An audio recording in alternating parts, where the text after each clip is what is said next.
When I say the word cold calling, what does that do to your psyche?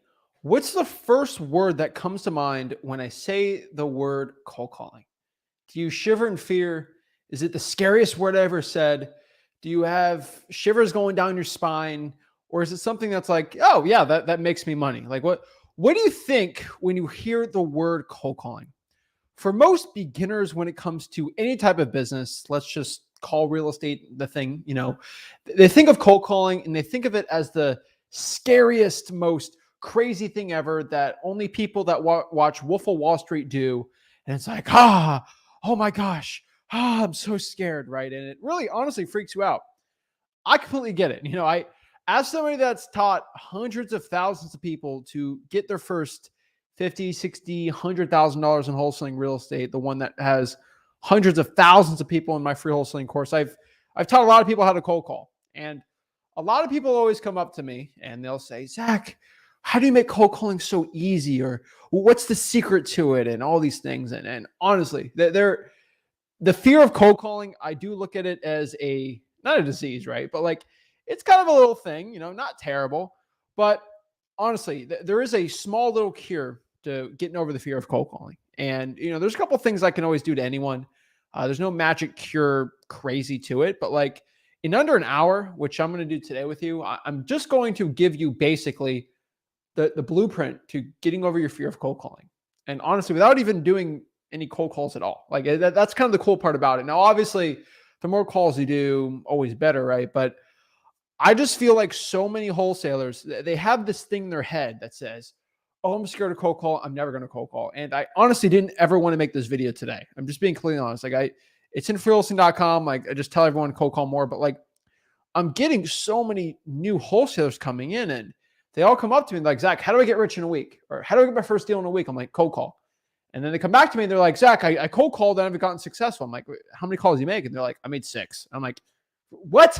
Why aren't you making more than 6? Well, I don't think I sounded good, so I didn't want to do any more. And I'm like, come on. Like, this is stupid. Guys, if you want to eliminate your fear of cold calling, this is going to be the video for you. This is going to be everything you need to know to become a successful wholesaler when it comes to cold calling. Cold calling is going to be the best, fastest way to get your first wholesaling deal.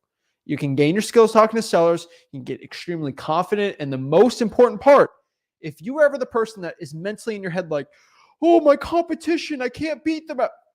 If you get really good at cold calling, you will be better than 90% of your competition out here because you're doing what they're not willing to do. There's a reason why every single person watching this video is not completely shredded with 6-pack abs and all these things, because you probably weren't willing to do the work that the people that do it are. And that's the honest truth. And that's not a bad thing. It's not going to like give you a better quality of life having 6-pack abs. But for wholesaling, if you get really good at cold calling, your quality of life financially is going to be a lot better. And so what I'm going to do right now, step by step, cure your fear of cold calling. This isn't going to be like a intervention, like you need to be a man and go out here and cold call. Rah. I'm just going to tell you practical stuff that actually works. The thing that actually gets people in the chair to start calling more. Okay? Just no fluff, no excuses, none of that stuff. So before I break it down, before I cure your fear of cold calling, do me a favor, make sure you go out here and smash that like button. I know it doesn't seem like a lot, but it does help the YouTube channel here so I can give more free wholesaling content. Hit that subscribe button so you never miss a notification when I go live. I'm live on the Zach Ginn YouTube channel, and always compile your questions. I know I can't answer every single question, but the more questions I have, the more chances I can go answer them, or somebody in the comments who actually, maybe eliminated their fear of cold calling has gone out here and done it. So without further ado, let's break it down and let's get into this. So the first thing we have to understand is we just have to stop being scared of cold call. The one thing about cold calling is the word cold call has such a bad connotation. It has such a bad thought with most people. If I change the word to cold calling to, phone tagging or conversation starting, people, they're not as scared of it. It's kind of a weird part, but it's all in your head. And I'm not saying you have some mental disease or you're mentally screwed up, but I'm saying is you have mentally put a connotation with something, right? And so they've shown studies if they tell people that are severely scared of getting like a flu shot or like any type of, shot, like just the pain of it. If you just distract them, that's what they do to babies, and they distract them, give them the flu shot. Like, it's like, oh, That wasn't bad because it's the fear that it's going to happen that is way worse. It's the fear of it. So much dang worse. If you guys ever watched the show How I Met Your Mother, this is a great one. I love that show. They had a thing where basically Barney was he got in trouble or something, and he's going to get slapped by somebody else, by Marshall. And basically, the slap wasn't the scary part. It was knowing at any moment he can slap you. And the psychological torture of somebody just raising their hand and just scratching their head and be like, oh, he's going to slap. Oh, it's the psychological torture every day knowing it's going to come. That's the scary part, right? It's like, somebody's going to go punch you, but you never know when the clown's going to punch you. He's going to punch you, but whenever he decides he wants to punch you, right? And it's the scary part thinking about it every single day and being consumed by it. And that's the problem with cold calling. A lot of people think about it. They can consume it about the fear of actually doing it. But once they do it, it's not that bad. You guys are overthinking it. I promise you guys. And most importantly, you're overcomplicating it. If I just switch the name cold calling to outreach calls to sellers, it's actually like, think about it. You get less nervous. And I just want you to do that little exercise for a second. Think about it. Change the name to cold calling to calling cold, or like just change it to a word. You can call it outreaching out to sellers, or, having a conversation with someone that might want to sell their property, or asking people questions. Literally change cold calling to asking people questions. And you're like, asking people questions? I'm not scared to do that. Like the fear goes down like by 30%. And that's just step one in eliminating the fear of cold calling. Second is you're just overthinking and overcomplicating it. Why did I say asking questions? Did I just come up? I did not come up with that. That is something that I've told people a lot, because when you're cold calling, a lot of people overcomplicate it. They think they have to be Wolf of Wall Street. They do the call and they do the hard sell right there. You're not doing a hard sell when you initially do a cold call. That is not what wholesaling real estate's about. That is not how you actually go out here and eliminate the fear of it. That's not actually how you go out here and become successful, right? You're not the type of guy or gal out here that will go out here and close sellers off the bat. You just ask questions. Seriously. Like, hey, are you the owner of the property and are you looking to sell it? You get some information, then you get off the phone. You don't close somebody. Nobody makes offers. Zillow for sale by owners, yes, you can do that there because they're already sort of warmish. And that's what I do when I do lives, because it's a lot faster pace. I get more offers out there and it's more negotiating. But that's not what the majority of cold calling with government lists are. And I've done these calls. Like that's not what it is. You're overcomplicating this process. It's not sexy, right? Someone says, I want to sell the property, get some information. You say, hey, let me talk to my partner. What's a good time for me to give you a call back? That's it. Like, pretty simple. And so when you're calling, you're just asking questions. You're not selling anything. And I think that's the big fear I think a lot of people have. It's a misconception. So it comes from a big part is the unknown. What is the person going to say? Are they going to say something mean? Are they going to say something about my mom? Are they going to say I'm a poopy head? Or are they going to say this? Or are they going to say something scary? Come on.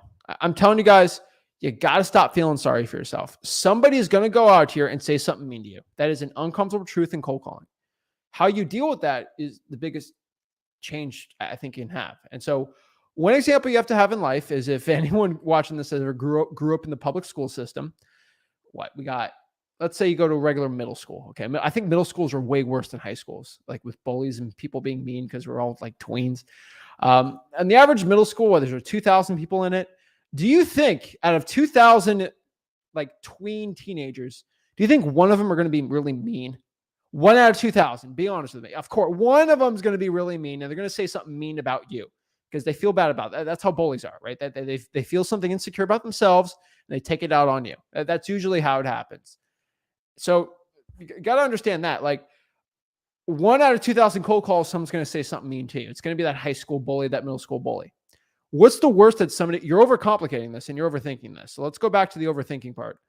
When somebody calls you and they say something mean to you, number one, can they get you arrested?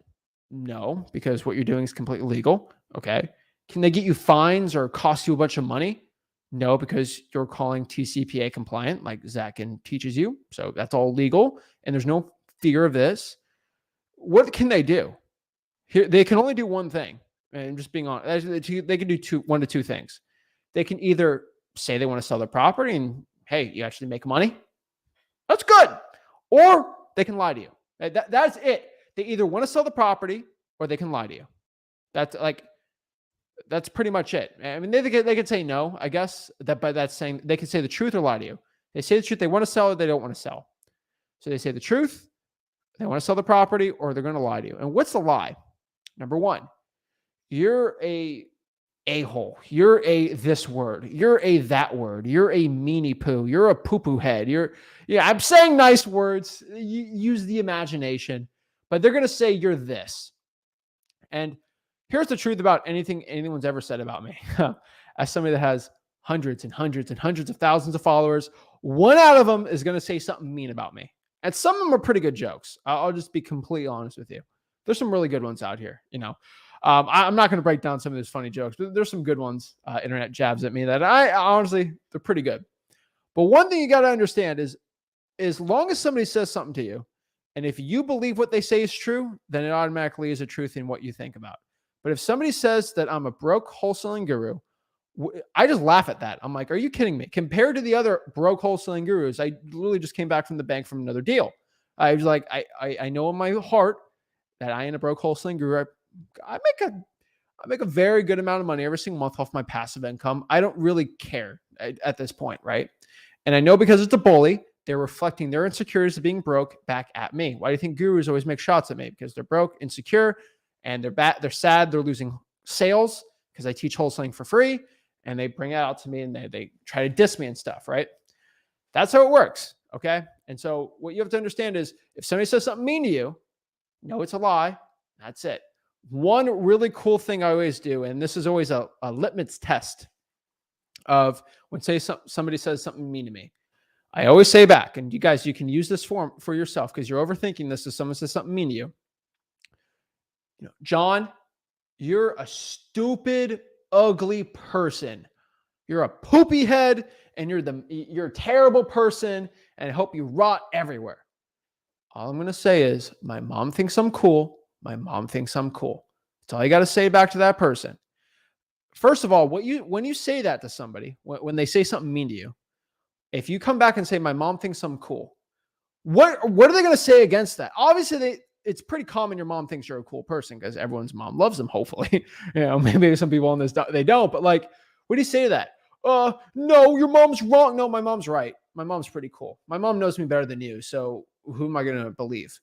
Nobody can ever do anything against that argument. Every single hate comment I ever get, I always reply back, my mom thinks I'm cool. What do you think someone does when they say I'm stupid? I just say, my mom thinks I'm smart. Like, what are you going to say about that? Like, come on. Like, that's the best internet argument I've always had, and I always do it. So whenever somebody says that to you, just say, my mom thinks I'm cool. And honestly, do you believe your mom thinks you're cool? Yeah, I think my mom thinks I'm pretty cool. And so there's nothing nobody can say to me that's going to make me feel bad because my mom thinks I'm cool. And so just remember that. If someone says something mean to you, just say that back. They're going to be like, what? What do you mean? I'm like, say something dumb. You say something dumb. It's fine. So guys, let's eliminate someone says something mean to me just off the bat. Okay. That's where a lot of people have that. And I just showed you how to eliminate that part. So let's get into the other issues we have, because sometimes it doesn't help everyone. So first, we have to identify the issue of why we have a fear of cold calling. Number one, there's a fear of failure. I think a lot of wholesalers, they won't cold call because they have this fear of failure, the fear that they're going to call and not do well. It will happen. Let's just be straight up. If you have a fear that you're going to fail, it's going to happen. All right. I don't know one wholesaler that became rich and successful that everything was smooth sailing. Every call became a deal. It's not like that, or they haven't made enough money. You think I love Kobe Bryant. Did Kobe Bryant make every single basketball shot he's ever made? Did he win every single game he's ever played? No. Did that stop him from being one of the greatest basketball players of all time? No. He knows he's going to lose some games. But the point is, you win more games than you lose. That's the point. If you do that enough, you're going to win championships, right? Duh, right? You don't have to sweep everybody in the finals to become successful, right? That's the point. It will happen. You will fail. But it's how you deal with those failures and having more wins than losses that ultimately will lead to your success. Number two, this is a big fear of not knowing what to say. I think a lot of wholesalers have this when it comes to cold calling. I think it's a really stupid problem to have, because You're watching this YouTube channel. You guys see me. I literally give you my free scripts. I give you my objections. I give you literally something you can download and read off of word for word on how to cold call. It's all my free wholesaling course, freewholesaling.com. That's it. Freewholesaling.com is a free wholesaling course. Literally, I do live cold calls in there. Like I literally have videos of me closing sellers live, not just FSBOs, other type of calls, other type of closings. Everything you want to know about cold calling is all in freewholesaling.com. I had to buy because YouTube didn't like me doing privacy. I violated their privacy policy with showing people's faces with live cold calls and stuff. I literally had to buy my own servers inside of freewholesaling.com. It cost me tens of thousands of dollars every single month to host, have editors, do the whole thing for it, to literally give you wholesaling content for free. Now, of course, I do a lot of JV deals, and it's great from it, but you don't have to send me any deals. You just do it for free. It's fine. I don't really care. Okay. Freewholesaling.com. Okay. That's where it's all at. So your knowledge issue in wholesaling, no, everyone says I got to buy a $7,000 cold calling course. No, you don't need any of that. Guys, you go to freewholesaling.com, you see the top page, you scroll down, you see all those checks. Those are all people that learn for free. They have the free scripts and objections. That's it. Why should I convince? I can't even convince you to use my script. Why should you use my script?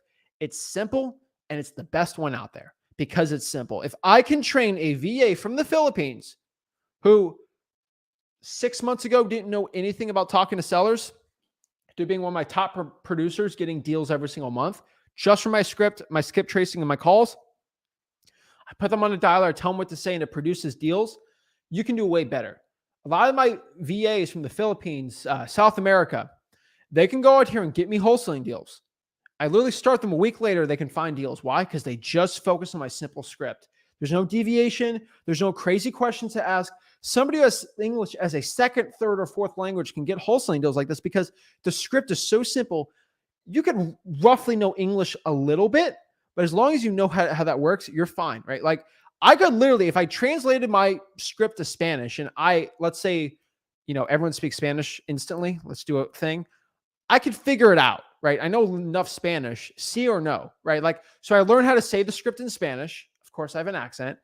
And do I get a C or do I get a no?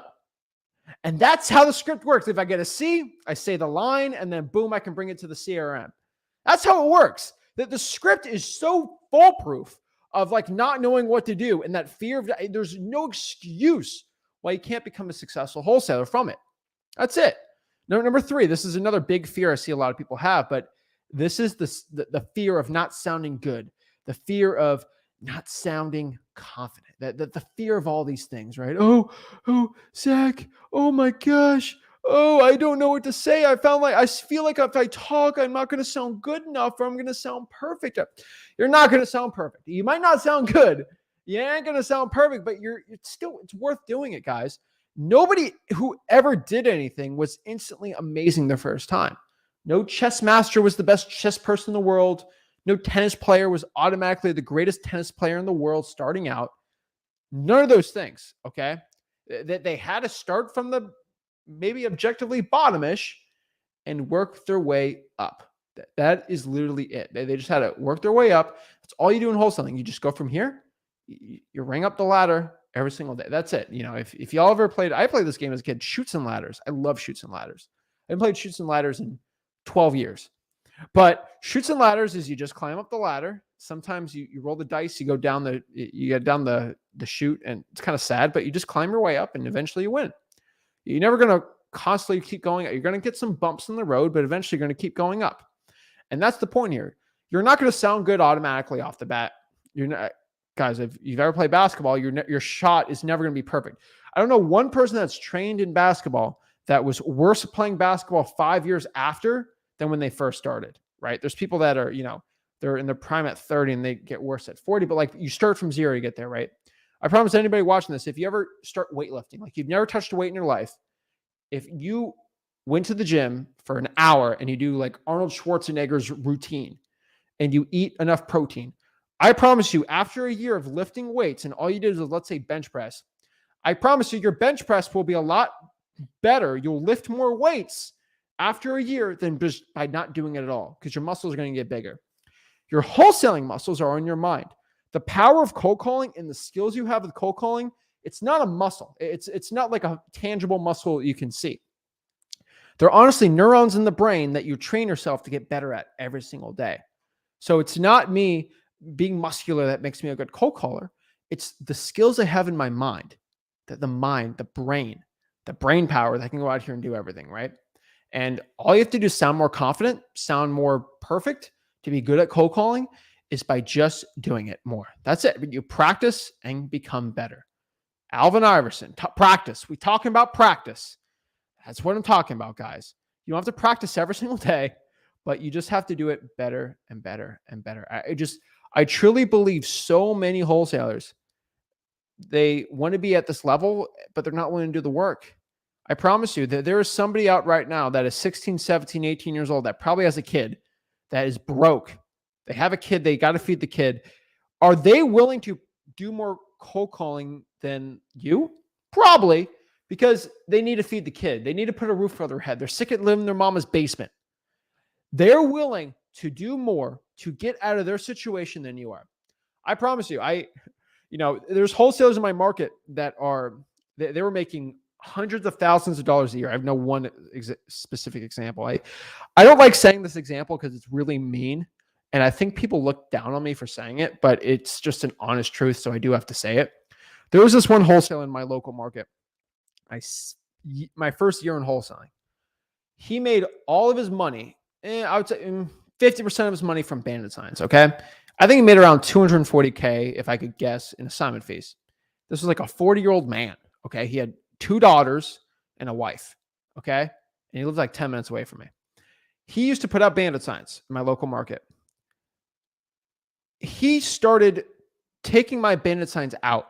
Like I put my bandit signs out. Like this is after I got my first deal. He started sticking my bandit signs out. Like he literally put them out, threw them away, and put his bandit signs in replace with it.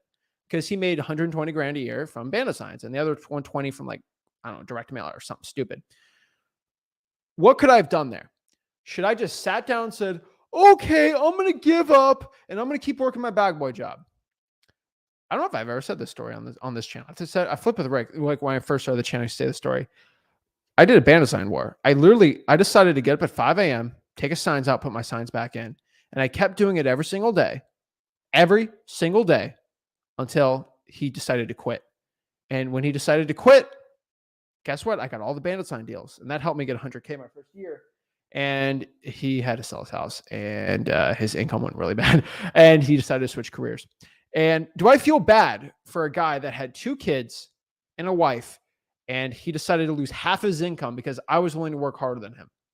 Do I feel any remorse for that? No. I'm completely honest with you, okay? I wanted it more. I wanted to get rid of my bag boy job more than that guy wanted to double his income with his wife and kids. And I objectively think about this for a second. What sounds more like of a reason to work harder? Is it the wife and kids, or is it the bag boy job? Realistically, having kids should do it. But that guy already made 120K from direct mail. And so he wasn't a hungry line. I was starving working. I did not want to scrub dookie off toilets the rest of my life. So I decided to work harder than the guy. And to this day, that guy hates me to a passion. Fun story.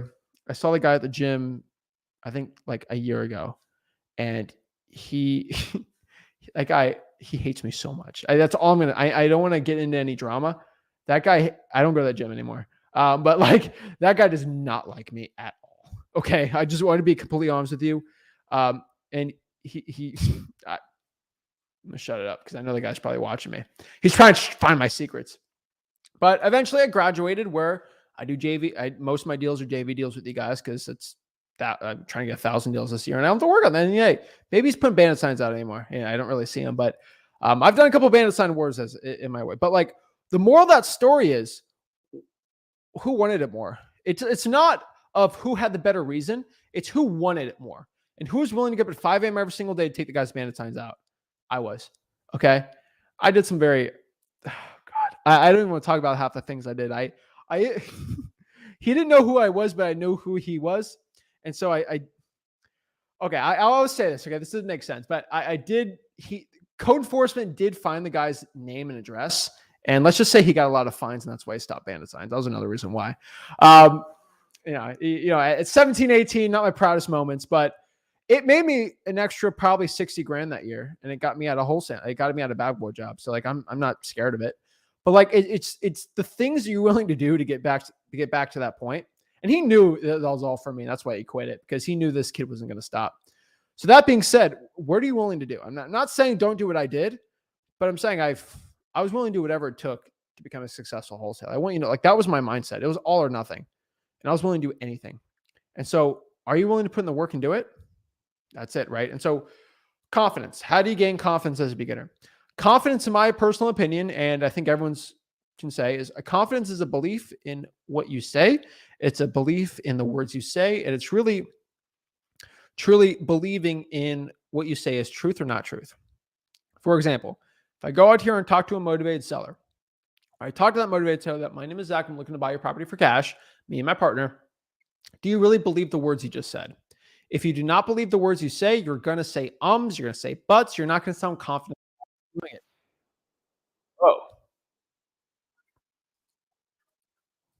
Oh, I think the video played. All right.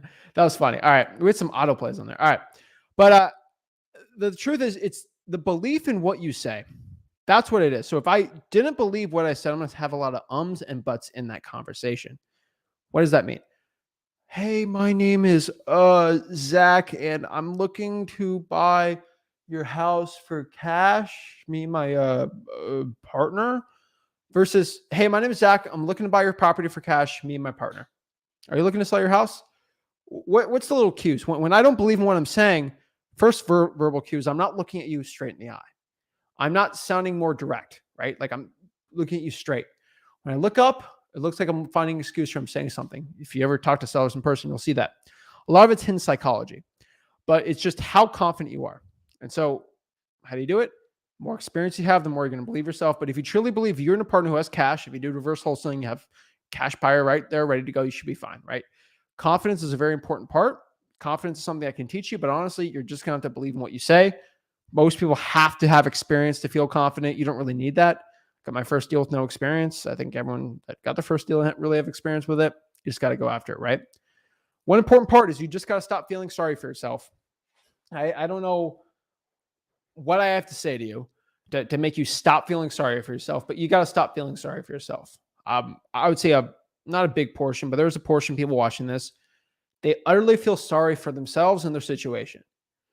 Not that it's a bad situation they're in, but they cannot get over the fact that they're in this situation. And maybe life gave you a tough hand.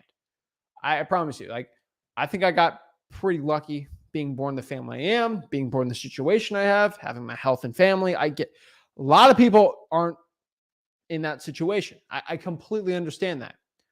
But if you're going to let whatever situation you got dealt be the thing that's going to handicap you in your success, knowing that there's somebody right now who was born in a worse situation than you, probably has a lot worse issues going on in their life right now, that actually became successful. That's it, guys. You can't, if you compare your situation with mine, you're going to say my situation's worse. I suck. I suck. I can never become successful like that because I wasn't born in a situation. For every person that does that, I can point to you to a wholesaler I've taught and that was born in a worse situation, born with a situation where they're a single mom of 3 or 4 that was literally in poverty, that got out of wholesaling and became successful. Like you can compare yourself to me and feel sorry for yourself. But if you do that, come up to me and I'll compare you to another wholesaler that I got out of the trenches in wholesaling to become successful. That's it. Stop feeling sorry for yourself. There's always somebody worse than you that actually got out of the situation they're in. That I promise everybody out here. I literally teach wholesalers who are making $5,000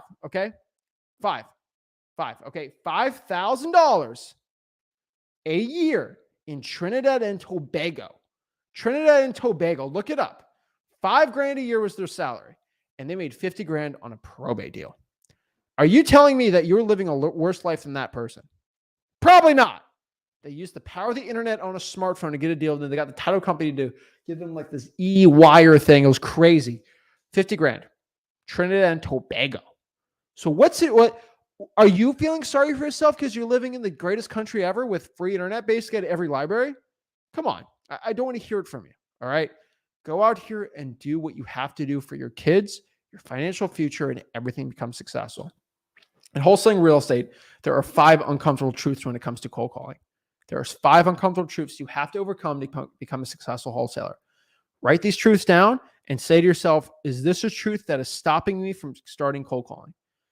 Right now, you should understand what they are and get them over. So what's the first uncomfortable truth? You will fail. Have you understand and have you accepted the fact that you will fail? Someone's going to say something mean to me. People are going to curse me out. People are going to say no. And that's okay because it'll lead to a deal eventually, but I will be failing at some aspect of something. Heck, even today, I failed at wholesaling, right? Our team makes offers, didn't get a deal. And we got other deals, obviously, but like I wasn't 100% batting on all the offers we made today in our company, and we never are because I make a lot of offers and I do a lot of deals. But in some aspect, of course, I'm going to quote fail. But that failure is going to be turned into a follow-up, and maybe 20% of those end up being deals. But like they're $30,000, $40,000 deals, not bad. But you will fail. Get over it. You will not get a deal instantly. Number 2, can you accept the fact that you are not going to get a deal in the next day or two? Like, is that something that is a reality to you? A lot of wholesalers, they'll cold call a day, not get a deal, they'll quit. I know it sounds unrealistic, but it's true. You'll not get a deal instantly. You have to accept that. Number 3, this is probably the worst uncomfortable truth for a lot of wholesalers, but like, you will not have to work hard. Oh, that's the truth. They think I do not have to work hard and I'll become successful. No, you will have to work hard. Understand that. Think about that. Believe that. I will have to work hard to become successful. I know it sounds silly for a lot of people out here, but that's the truth. Every single type of business, entrepreneurship you do to become rich and successful, they all pretty much have to work hard. That is it. I hate to tell you. Even, we can use Mark Zuckerberg as an example. Like he came up with an idea. Some people say he stole an idea, but he still had to work hard to create the company. Like there's more than one thing with it, right? And you can say whatever you want about it, but I'm just saying, like, you're going to have to work hard. If you're willing to do it, you'll do well. Number 4, it's kind of a repeat, but you understand that again. People will be mean and rude. Does your mom think you're cool? Does your dad think you're cool? Does your dog think you're cool? Think about that. Heck, some people, maybe their mom doesn't like them.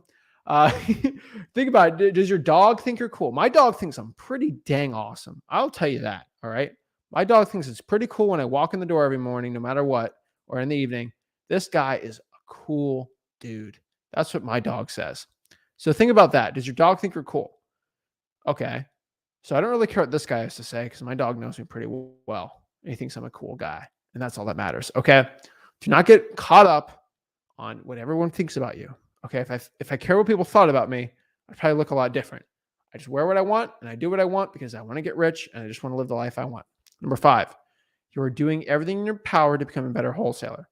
Now, this isn't an uncomfortable truth, but it sometimes is an uncomfortable truth. You have to believe in yourself that you are actually, by watching this video, putting into practice what I'm saying, actually cold calling, actually doing what I'm doing every single day. At the end of the day, whatever you did, put it on, put the hat on the coat, your cold calling hat, and say, hey, I actually did something that made a difference. It might seem small, it might seem insignificant, but it led me to becoming better and to the eventual goal I want to make for my life and my family and for everything. And if you can truly believe that and overcome the uncomfortable truths, you'll do well. That's it, guys. Simply stick to the script and you will get a deal by cold calling. The eliminate of the fear will be over. The last thing you have to understand is a simple question. Was Kobe ever afraid of making a game-winning NBA shot? I want all my basketball friends to think about this. Think about it. Was Kobe ever scared to make a basketball shot? Was he scared to put the ball in the hoop? Was he scared that I was going to miss? Of course. He did not want to go miss a shot and lose a game. Okay. He wasn't scared to do it because he knows if he throws that shot up, he's done everything in his power to this point to get the best chance of putting the shot in. That is it. And more times out of 10, he always put the shot in. Now, there's some times it didn't go in. But do you think that crippled his fear of ever playing basketball ever again? No. He got better, he trained, and he just did better. Kobe was never afraid, and Kobe lived a life of no fear when it comes to his passion of basketball, and you shouldn't live that same thing too. So if Kobe's not afraid to do gaming shots because he was willing to put in the action, the work, the dedication, you should be doing it too. One thing on top of that, if you were to say, oh, I'm going to be like Kobe, you really want to be like Kobe. I want everyone to like, oh, I want to be like Kobe. I get that all the time. Kobe Bryant's on record 6 days a week. He would spend 6 to 7 hours every single day practicing basketball, dribbling, shots, fadeaways, layups, dunks. 7 hours a day, 6 days a week. Think about that. He was willing to do that to become Kobe Bryant. I don't know many basketball players that actually do that. I tell you, you could have the most God-gifted athleticism in the world. Kobe Bryant's going to be you because he has the athleticism and he worked hard. Same thing in wholesaling. Why am I so good at cold calling? Why do I have no fear of cold calling? I kind of did a Kobe Bryant method. I cold called 5 hours a day, 5 days a week for a year straight. That was just cold calling, not on top of me going out here, cold calling cash buyers, going out here and closing deals, locking up contracts, doing more marketing. I did like 8-9 hours a day, 5 days a week for a year straight too. Like it just duh. So I'm not afraid of cold call because I did the same hours as Kobe. So why do you think I'm not afraid? Or I can say like I did the Kobe Bryant method for wholesaling when it comes to cold calling because I actually lived it, breathed it. And here's the cool part. You can't fake it. I can't fake me being good at cold calling because I go out here, I click the live stream button and actually cold call motivated sellers and I close deals. You can't fake LeBron James' skills. Anyone can say I'm next LeBron James. Well, get on the court and prove it. You probably can't. Same thing with me. I can go out here and cold call and you can show it. I could tell you I'm the next D Wade for basketball. And, you know, sometimes I feel like that for a second. And then I go pick up basketball, get my butt whooped. And then I realize I did not put the same amount of work as D Wade.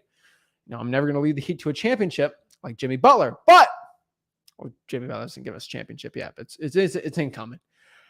I can do the same thing with cold calling, though, because I actually put in the time and effort into that. And guess what? If I sprain my ACL, I'm not out in wholesaling, right? I'm out for a year. No, it's the brain, right? As long as the brain's living, the brain's okay. I can use the skills when I'm 90 years old to get to wholesaling deals. I don't have to retire at 30. That's the cool difference between athletes and entrepreneurs. I don't have to quit. My body won't give out because it's not my body that's making money. It's my brain. And once you start learning that, you'll become a successful wholesaler. So if you're ready to go out here, become a successful wholesaler, start cold calling like a champion, go to my free wholesaling course, freewholesaling.com. It's my free wholesaling course. I'll tell you guys everything you know about wholesaling success. It's in freewholesaling.com, and that is it. So what I want to do right now, let me grab this. I'm going to go answer some questions y'all have and see how I can make you a better wholesaler. That's it.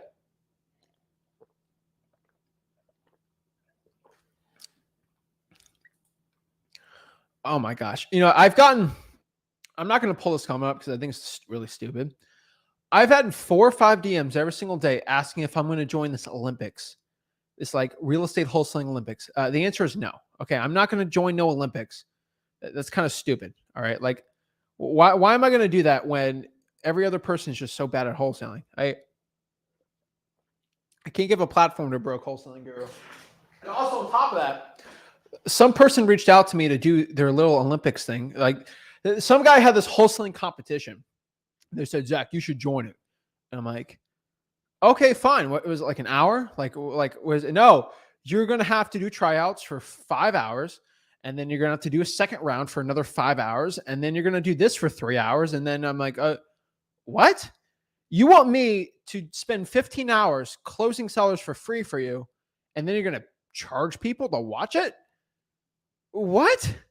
That's the stupidest thing I ever heard. I could probably make 40 YouTube videos and I can just cold call live. Oh, yeah, you know, bro, it makes the world better play. Get out of here.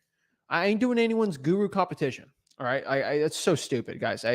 I don't commit my ego to anything else. When I close deals, I show you how I close deals. That is it. Go to freewholesaling.com. You want to learn. I'm not joining anyone's like coaching competition thing. Okay. I've gotten like 4 or 5 people asking me every single day, go to this guy's thing. I'm like, I'm not going to spend 8 hours sitting down to go stroke my ego. All right. I'm going to go out here and actually just do wholesaling deals. That's what I do. Okay. I ain't here to make myself feel better than anyone else.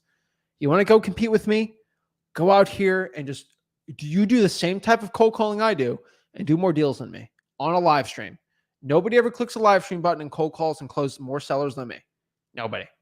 So go do it and try it. It's so funny because like nobody. All right. It's literally like, why would a top UFC fighter go fight an unranked opponent? It's like, they're so stupid. Like I'm just going to waste my time and I ain't going to cut weight and do all that stuff. It's just so funny. But I just want to let everybody know, stop asking me if I'm going to do somebody's like little competition thing. It's literally it's not a competition. It's literally just like it's an event. And I don't speak at people's events. I don't do any paid events. I don't do anything. So I ain't going to do that.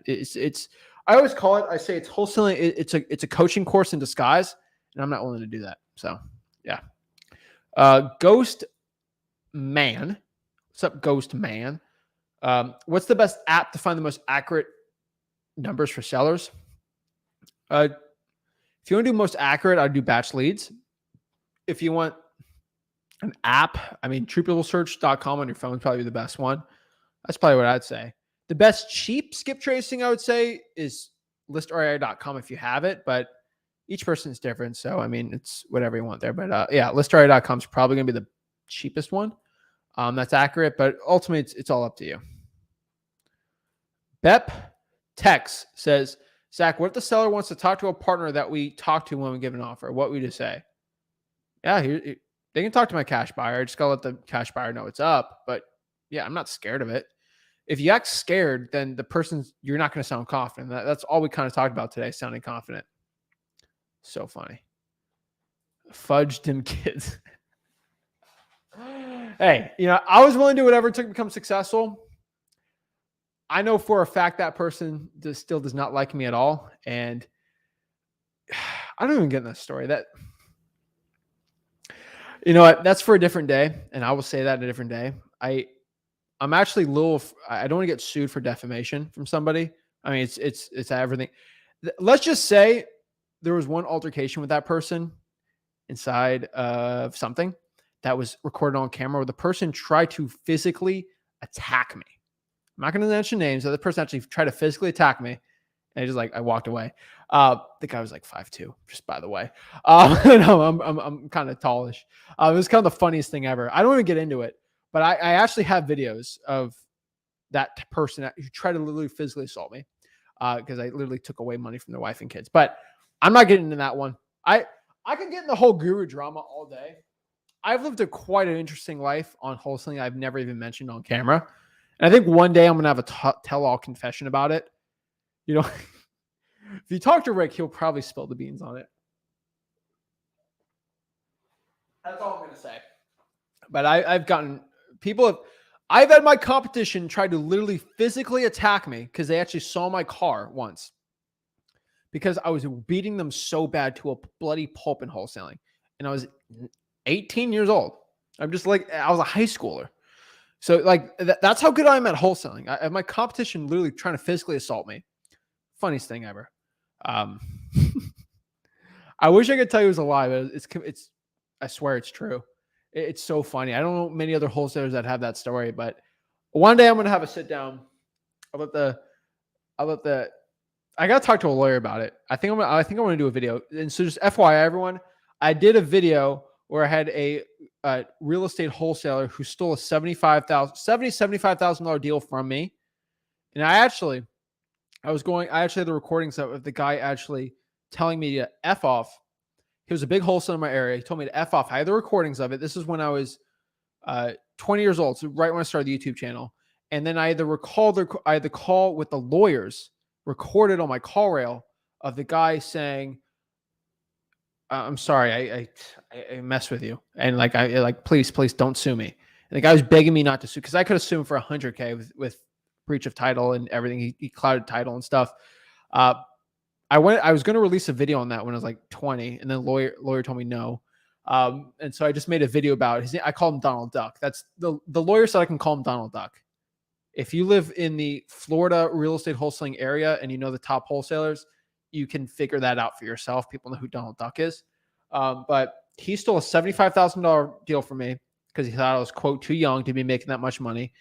And he offered like 10 grand under. And I actually had a lawyer involved because the guy clouded my title and I got the title reversed. the cloud title reversed, and then I was going to countersuit the guy, but I was going to do no countersuit. I was going to sue the guy for like everything. His lawyer says you're going to lose everything because we use Rick's lawyer, and that was a fun deal. I've had my crazy stories.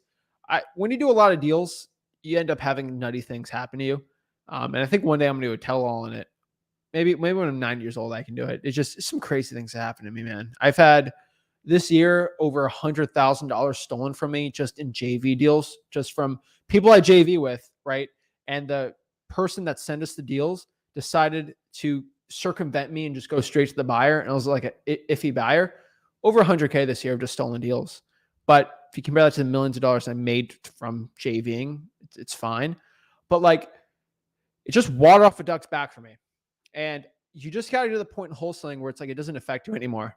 And so I have this, if every single year I expect hundreds of thousands of dollars to be stolen from me, from people that send me JV deals, but overall it makes me money, I'm okay with it, right? It's all part of the journey. And, same thing with cold calling. Of course, bad things are going to happen to you. Like when I started sellmypaper.com, I knew people were going to send me trashy deals. I knew people were going to try to screw me over. I knew all this stuff was going to happen, but I knew I was going to make more money from doing it than not. And so I just decided to do it. All the things, man. I started wholesaling well knowing whatever's going to happen is going to happen, but it drives me crazy. I don't know what's up with it, but it's always hilarious. So what I want to do is do some one-on-ones today. And what I'm going to do is, let's see here. Actually, no, there's no wholesaling else it's all in the StreamYard link. Let me pop the StreamYard link on. What we got to do is do some StreamYard, and y'all can go out here and talk to me. And go here. All right, here's my StreamYard link. If you want to go hop on, talk to me, you can talk to me and answer some questions. We'll get it going. So first off, we got is it Zekai? What name should I say here? Yeah, Zeke, what's up, man? How are you? Yo, what's up, Zach? Dude, I'm so happy to be talking to you. I've been listening to I found you on Spotify originally, like a couple months ago. Jeez. And I've been listening to your podcast on Spotify. So I do real estate photography. I have my own business. I'm 19 and I'm working with a lot of like cash buyers, right? And I did a lot of shoots for cash buyers, and they use the photos I take to get, an assessment of the property.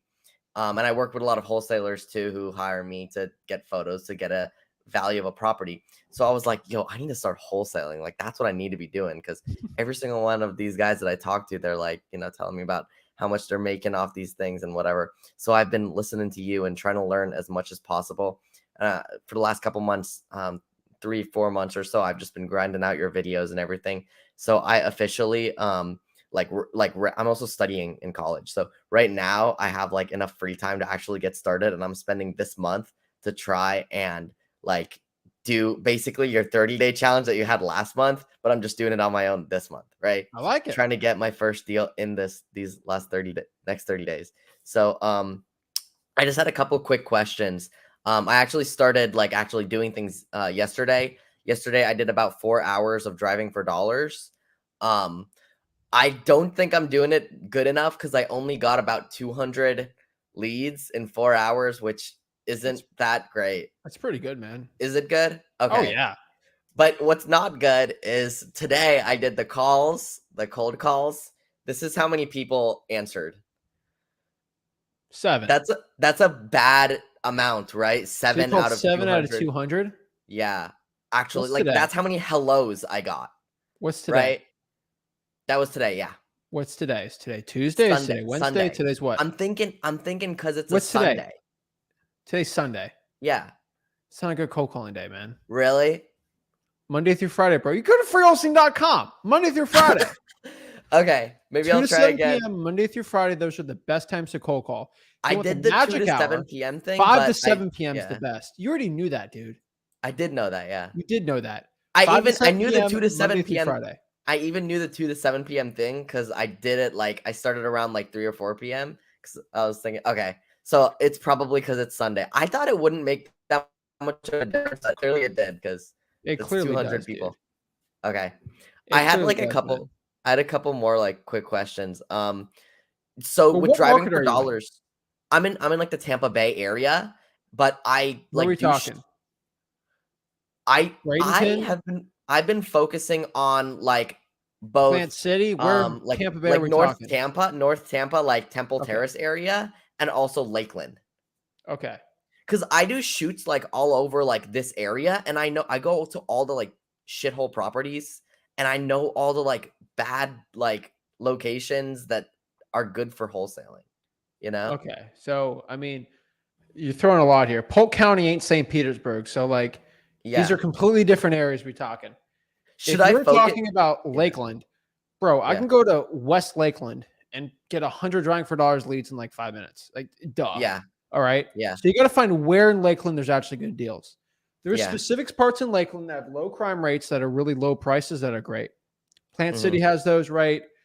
Strawberry Crest area, like that area is fine. You just got to get the right places.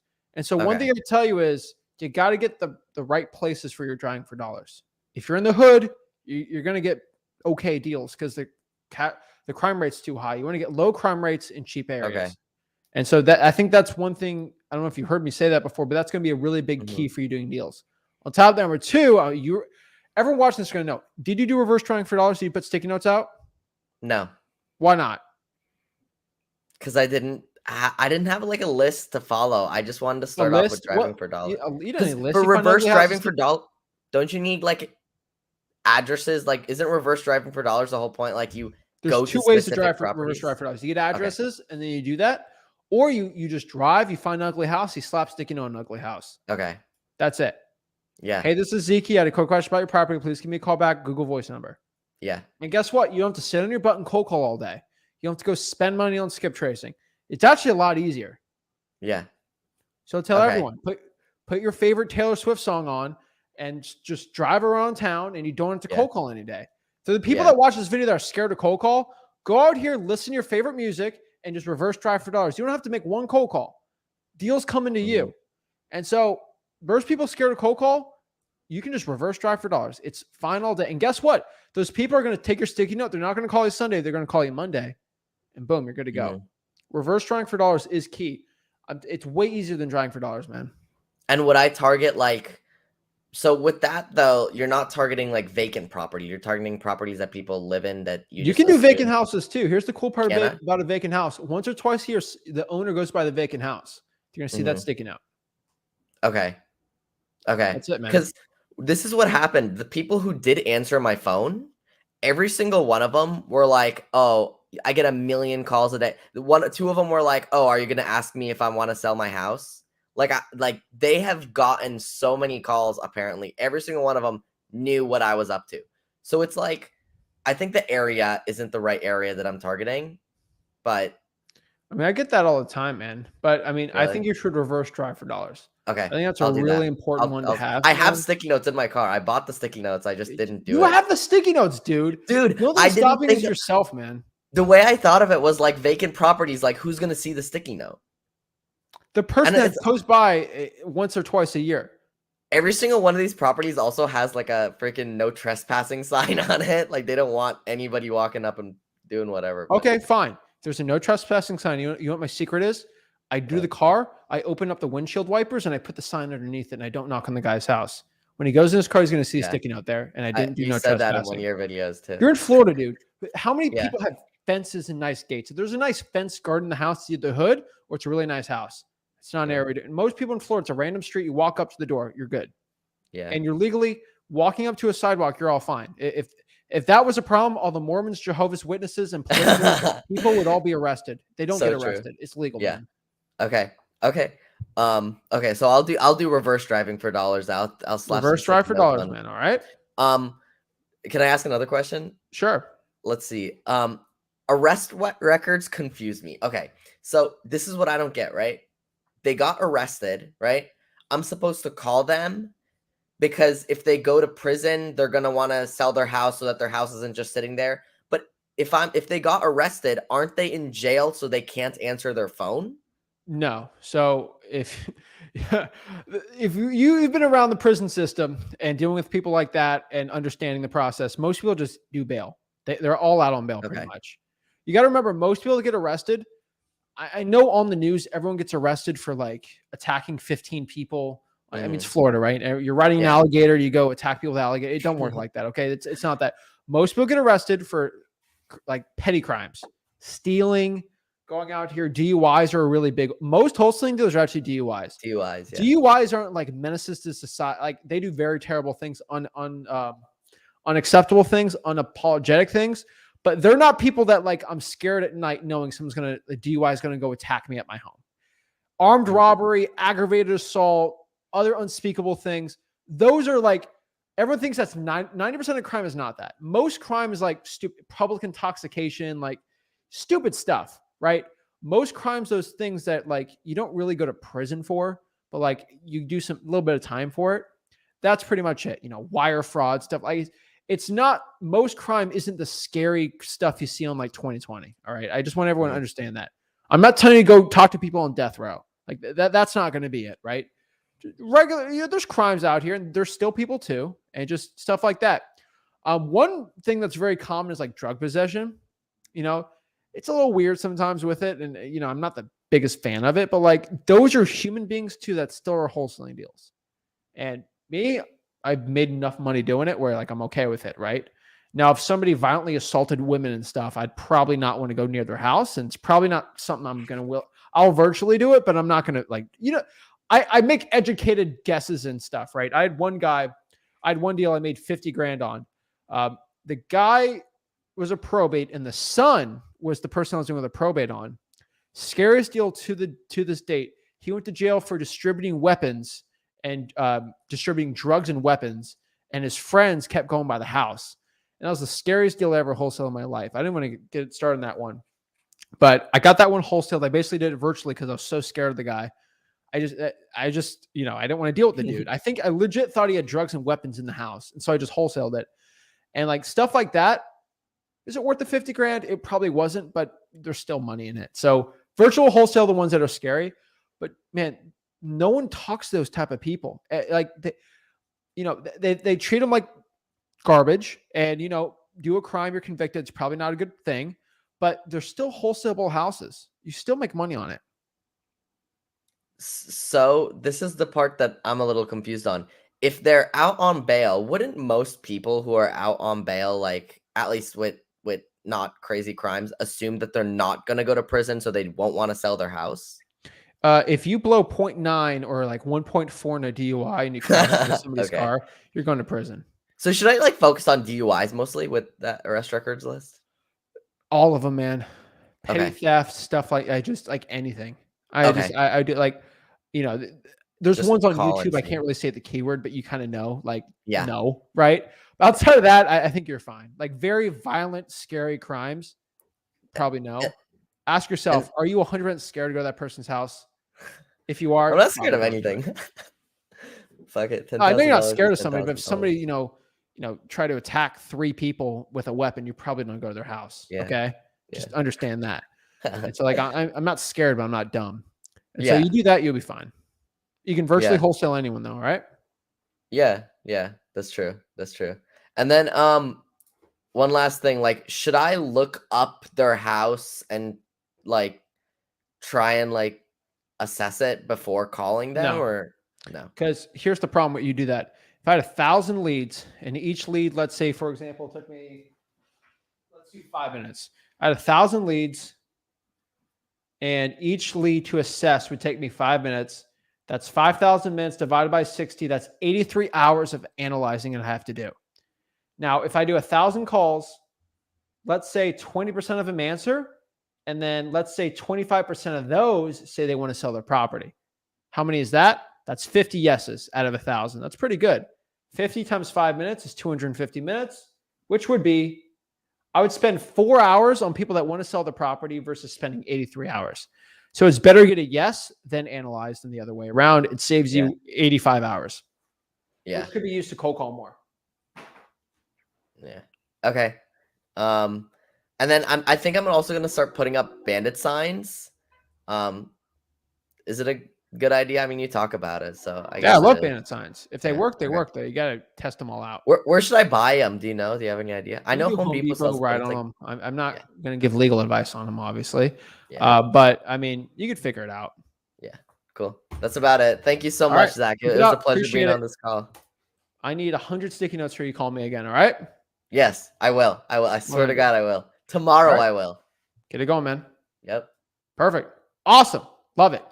Next year we got Evan. What is up, bro? What's up, Zach? How you doing, man? I'm good, man. You got 2 deals. Yes, sir. What's going on with those?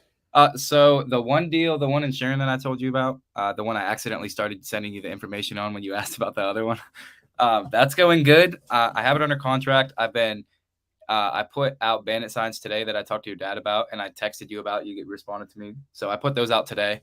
I had 2 calls on those today. 2 people were looking to owner finance or owner finance it or whatever, and so I told them that's not an option. So I also had a guy reach out to me from a Facebook post that I put out in a Facebook market group, a Facebook real estate group, and he got back to me and he sent me like everything that you would have to like vet him. So he sent me his proof of funds, his email, his phone number. He was interested in the property, so I sent him over the details. He's getting back to me tomorrow about it. I also just had another cash buyer get back to me that I had contacted before, but she took like forever to get back to me now. She just asked me literally 5 minutes ago, she just emailed me and asked me she's like, I'm familiar with the property. What's the asking price? She told me that she'd pay cash for properties before if I brought them to her. So, so that's where we're at with that property. The other property, I'm still waiting on that guy to have the contract sent back from his lawyer. Like, remember I told you he's evaluating the contract to see if it's legal. So, it's not I mean? that if it's legal, if his lawyer likes it. Yeah, you know what I mean? Well, I know it's legal, but just to see how his lawyer feels about it. So I'm going to... If I wrote something on a napkin and I was able to get it notarized, most lawyers in Pennsylvania will accept it. So it's not about legal. Yeah. So they're just going through their lawyer to see, how he feels about it. So I'm going to be a little upbeat with them once they get back to me Monday and Tuesday about it. Be like, look, this is all legit. It's just simplified and easy. So it doesn't have to be like 18 pages long. You know what I mean? So I still got to send you the tax assessed value on that. I forgot to do that. I didn't look it up. That whole website wasn't working when I clicked on it. So I'm like, just figure out the info, then get back to me. That's what. Screenshot it too. That's why. So the Mercer County parcel website is so difficult. Like when I watch, dude, I tried. I'm like, this thing's weird, man. Isn't it? I like it though. I mean, the harder to get the data, the better for you. Yeah. So I was like watching your live streams on going through like the county assessment, like the county's assessment property, like property assessment, and I'm like going through watching your videos. I'm like, that one's so simple. I'm looking through mine. I'm like, I can't find anything. I'm like, so I'm going to call them tomorrow. Honestly, that's probably why you're actually getting a lot of deals though. Yeah. You don't have a lot of competition where you're at. Dude, out of 9 bandit sign calls, I haven't even gotten the other people like want to sell, but I don't know if they're like legit deals because I haven't got to run the numbers completely yet. I've been trying to get back to them. But these 2 deals, I'm like really prioritizing the marketing on. So it's not like I can't multitask and do the other ones, but I'm like focusing on these ones because they're the ones under contract right now. But I have out of 9 bandit sign calls, because I market how many signs I get from the calls I get from the bandit sign calls. That's 2 deals so far out of just those bandit signs. Yeah, I'm going to shut up about your market. You're good where you're at, man. Yeah. I'm not going to publicly give out your market, though. It's just working, man. All right? Yeah. Dude, the county went, like the code enforcement people or whoever went around and took all my bandit signs out of every single place I put them. So I just keep going out there and putting them back there. It's kind of funny. That's it, man. But yeah, everything's going pretty good. You just got to make sure the buyers are set for you. Like it's easily finding the deals tree. We just got to make sure we get the buyers set. Yeah, I'm trying to market out to more buyers and get a deeper portfolio of vetted cash buyers. But as far as that other property goes, I didn't know if you had too much time to look at it. But once I get the tax assessed value, I'm going to call and get that tomorrow, and then I'll send me. I'll look it up tonight. What's it? I'll give me the info. I'll look at it tonight. Yeah, I sent it to you already. It's the one you asked me about the tax assessed value. Yeah, I'll check it out later. Yeah, I already sent all the infos there. I said it's the 3-bed, 1-bath, 1960 square foot, and I sent you the Google Drive because I put all the pictures in a Google Drive to be more organized as if I were to market it to a cash buyer. So I format my emails and everything super organized. Being all right. Well, I'll look at it later. All right, boss. I appreciate it. And then later. All right. Perfect. Boom. Awesome. All right, next here we got Aaron. Hey Zach, I don't got nothing right now. I'm at work, but just whenever you get done with that schedule, let me know. All right, good look at it, man. Appreciate it. Make sure you translate that one for me. It was in like a weird language. A B C D E F L. Oh yeah, I mean it's just showing the shifts on each day and Yeah. if they're working days or nights. So I was on C shift, so like nights, days off. All right. Well, let me know what days those 12-hour things are. Just give me a breakdown. I'll go check it out later. All right. All right, appreciate it. All right. Boom. Next here we got David. What's up, man? Hello. So I'm 17. Or I'm kind of young getting into this, and my biggest concern as a minor was like signing contracts. That's what my biggest concern. Like, nothing else. Calling, like my fear of cold calling, it barely exists. Like I was cold calling before, like looking at code relations where I live, and I wasn't. I got rejected plenty of times. I kept calling. Only problem is I got put into like a state of fear because I'm like, what happens once I once I send this document over DocuSign or print it out and like get the seller to sign it, right? I was just scared, like, what do I do next? Okay. And what I was thinking is, if I could get put under my brother's LLC as like a registered agent, could I sign contracts using my brother's LLC? You don't have to do that. I don't know if you can even be registered. What state? Florida. All right, cool. We're in Florida. Yeah. Where? I live in Broward. Like I live like in Hollywood. All right, cool. So, I mean, all the state of Florida, I think you have to be 18 to be a registered agent. So, I mean, a place has to pay like $60 to change it. Just have him sign the contract. That's it. Okay. And if he's a nice guy, which he's Of your course. brother, I hope he's a nice guy. Yeah, we're close. We're close. He'll get a check in that LLC, let's say for 15 grand. All right. He will give you 12 grand. He'll pay the $3,000 in taxes because he's a G. He's a cool guy. And maybe you go, I don't know, you buy a Dolphins game from him or something, something nice. And you reward him for that, when you're 18. I don't know. Just something, give him some gas money, whatever. Right. That's all you got to do, man. 17, Florida, first deal's 20 grand, same thing. You just got to do it the right way. So I kind of do it with my dad's LLC type thing, like you, the brother, dad, same situation. The only thing you got to do is trust. I knew my dad's not going to screw me out of 20 grand. I don't think your brother will screw you out of 20 grand. But if he does, he does. It's unfortunately because you're 17, you have to take that risk. That's why family members are the most important people you can use when you're that young.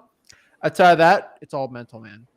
It's all mental. I mean, Joan of the Arc was 16 when she led the Rose War in France. 16. Like age ain't nothing, dude. Another thing that I had like concerns about was where I live, Hollywood. First off, the population is massive here. It's way above right. I think it's getting close to 200,000 people here in this one city alone. I was driving in 595 the other day. I know. And then it's stupid. The average home price is literally on the rise towards like 450. So it's like, I followed your best markets video. Sunrise, Deerfield Beach, parts of Margate. What do they call it? Tarmac? Yeah, I know.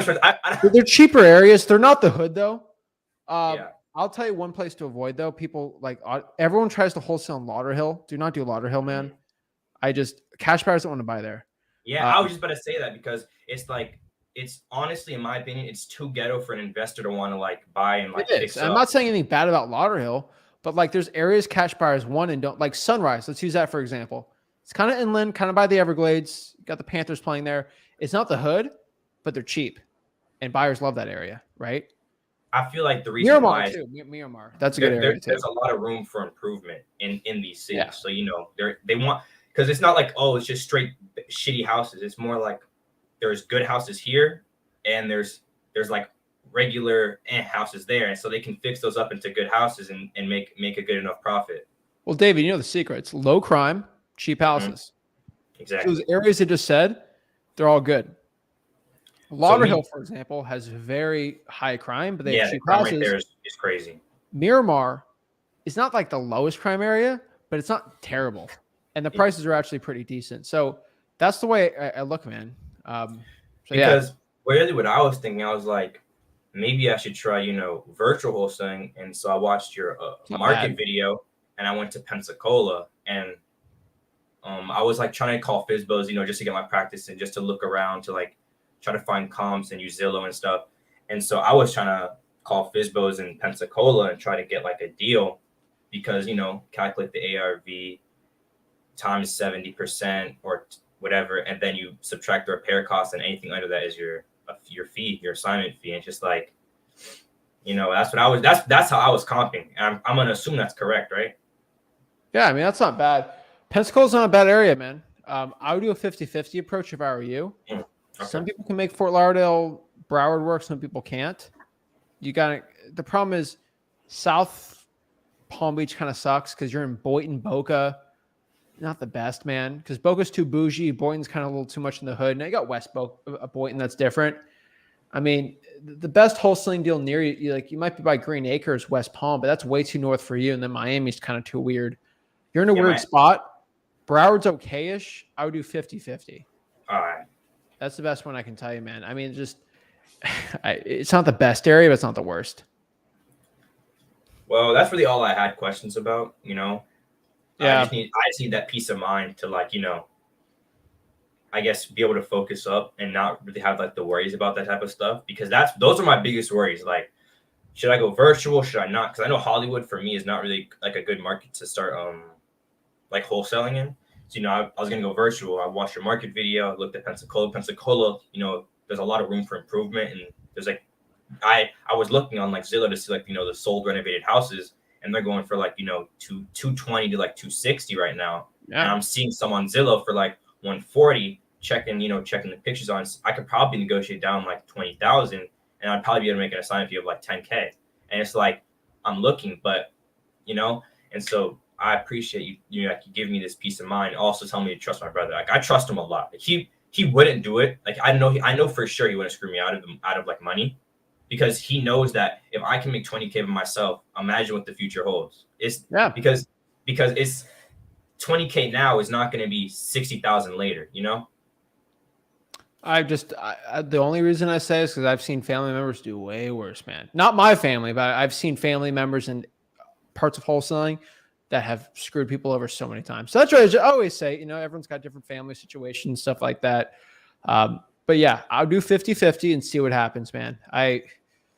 There's not many markets I'd say, I'd probably go somewhere else, but I would probably do 50-50. Pensacola ain't a bad market, but you're just going to have to get very good at finding the top areas in Pensacola. I would say 60% of Pensacola is unwholesalable, and you got to focus on the 60% that the buyers want to buy in. Buyers are the easiest ones there, though, so you're good to go. All right, thank you, man. I appreciate you keep it up, man. On here and showing me like the ropes and helping me like clear my mind. I appreciate that. Of course, and you don't have to do Pensacola. Another reason why Pensacola works, it's cheap, low crime. And do you know my super secret virtual wholesaling marketing tip that no guru ever knows that I always do and I just gave everyone for free? What's the extra little special part of every good virtual wholesale market pretty much? There's a military base. It's the biggest secret. Now, Tampa has a military base. Does that make it good? No. But Pensacola's got a big one. Really good. Columbus, Georgia, Fayetteville, Hampton Roads. If you're looking at other virtual wholesaling markets, see if there's like a cheap housing, nice population with a military base there. Military bases are nobody in wholesaling's ever talked about outside of me. It's an amazing area, dude. So that's another area you could look at. But what value does the military base provide? Like it provides economic stability and economic turnover. So in the military, people are in and out all the time, which means they sell houses, want to buy houses. People need to eat in the military. It's just an economy. And the cool part about the military, I don't care what politics anyone is, but if the economy crashes 50%, we're still buying aircraft carriers. We're still doing all this. And the economy in that city still goes up. So when markets crash, the strongest wholesaling markets are always going to be the ones that have military bases in it. Because the military, there's a little bit of cutbacks, but nothing as crazy as like, let's do Cape Coral, for example. Cape Coral went down 50-60% in the last crash. Pensacola didn't do that. They had a decent economy going. And people in the military rent. That's it, man. Thank you, bro. All right. Keep it up. Have a good one, man. Perfect. All right. Awesome. David, I believe in you. I believe anybody out here watching this, that they can become a successful wholesaler. The truth is, most wholesalers, they want to do it, but they don't know how to do it. Go to freelisting.com, guys. Little tidbits like that where I teach you special tactics to go in and out of wholesaling markets and do well. I always have them. They're always in freelisting.com. I swear, if you went through freelisting.com, you hear that little thing about military bases, but no one else in wholesaling. Everyone's talking about it. It's like a free wholesaling course, guys. If you got any value from this video, go out here and smash that like button, subscribe, and I'll see you guys soon. Rick Ginn has his YouTube live stream tomorrow, okay, at 5 p.m. Eastern. So go to the Rick Ginn YouTube channel. He does his live stream, so it's only going to be him, and that'd be pretty cool.